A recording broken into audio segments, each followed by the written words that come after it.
खटियापुर गांव में एक बूढ़ा व्यक्ति रामू अकेला रहता था। उसका अपना कोई नहीं था। रामू एक झोपड़ी में रहता था। उसके पीछे उसने टमाटर के पौधे लगा रखे थे, जिस पर बहुत सारे लाल लाल टमाटर लगे हुए थे। रामू पूरे दिन टमाटर के पास ही रहता और उन्हें निहारता रहता। अगर पल भर भी मैं तुम्हें ना देखूं तो मुझे चैन नहीं मिलता। मन करता है कि पूरे दिन भर बस मैं तुम्हें ही देखता रहूं। तभी वहाँ से जग्गिया गुजरता है तो वह रामू काका को टमाटर से बात करते देख बोलता है, अरे ओ काका, यह क्या पूरे दिन भर टमाटर से ही बातें करते रहते हो? इतनी महंगाई है, आप हम लोगों को कुछ टमाटर दे दो और आप भी खा लो। कब तक टमाटरों को ऐसे ही निहारते रहोगे और इनसे बातें करते रहोगे? जग्गिया की यह बात सुनकर रामू काका गुस्सा हो जाते हैं। कभी नहीं, तुम्हें पता होगा यह टमाटर मुझे कितने प्यारे हैं। ये सारे टमाटर मेरे बच्चे जैसे हैं, तो मैं इन्हें कभी काट कर नहीं खा सकता। और तुम गांव वाले भी मेरी बात कान खोल कर सुन लो। अगर मेरे टमाटरों को हाथ लगाने की कोशिश की तो मैं तुम सबके हाथ काट दूंगा।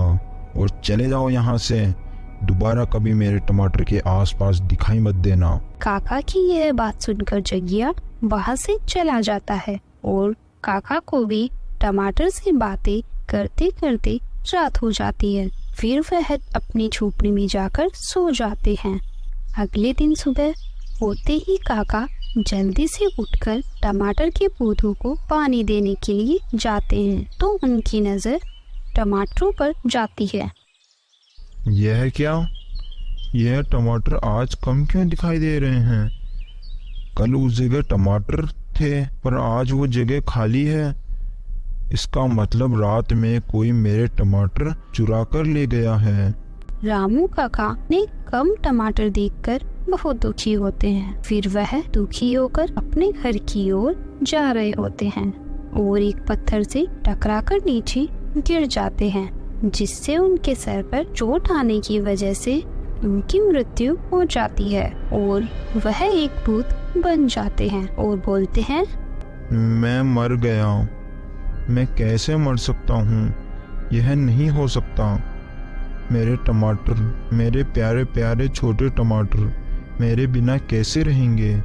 और अगर किसी को पता चल गया कि मैं मर गया हूँ तो सब मेरे टमाटर चुरा कर ले जाएंगे। लेकिन मैं ऐसा नहीं होने दूंगा। और अब मैं भूत हूँ और अब से मैं टमाटर के पास ही रहकर उनकी रक्षा करूँगा। फिर भूत अपने टमाटर के पौधे के पास चला जाता है और वहीं रहकर उनकी रक्षा करता है, उनसे बातें करता है। तभी एक रात गांव का एक व्यक्ति रामू काका के खेत में घुस जाता है टमाटर चुराने के लिए। अभी तो काफी रात हो रही है और रामू काका भी अभी गहरी नींद में होंगे। यह मेरे लिए बहुत अच्छा मौका है यहाँ से टमाटर चुराने का। और यहाँ से टमाटर चुराकर मैं 250 रुपये किलो बाजार में बेच दूंगा।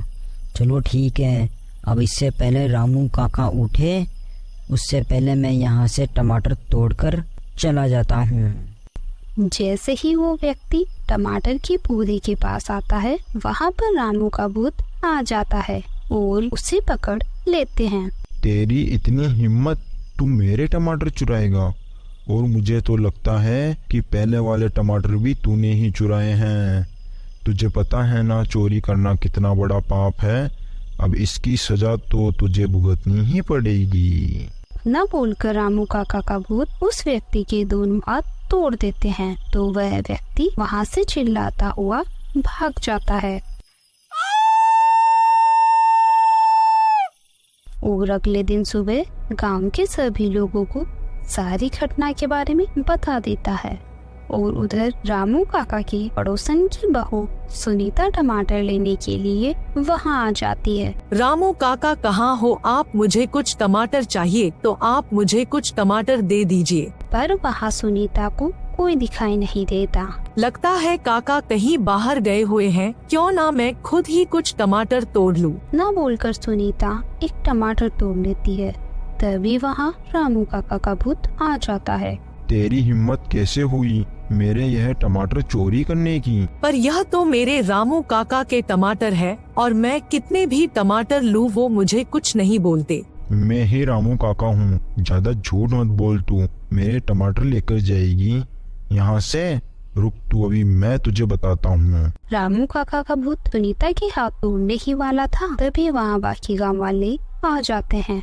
काका आप ये अच्छा नहीं कर रहे हो, माना कि इन पेड़ों के नीचे आपके बेटे की कब्र है। इसका मतलब यह तो नहीं कि जो आपके टमाटर ले उनके हाथ तोड़ो। क्या हम सब गांव वाले आपके बेटा बेटी जैसे नहीं हैं?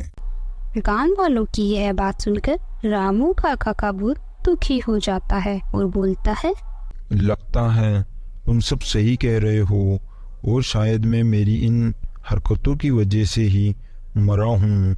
मुझे माफ़ करना गांव वालों, मैं यहाँ से हमेशा के लिए अब जा रहा हूँ और अब से मेरे सारे टमाटर तुम सभी गांव वालों के हैं। तुम सभी बांट के ये टमाटर ले लेना। इतना बोलकर रामू काका का भूत वहाँ से गायब हो जाता है। Thanks for watching.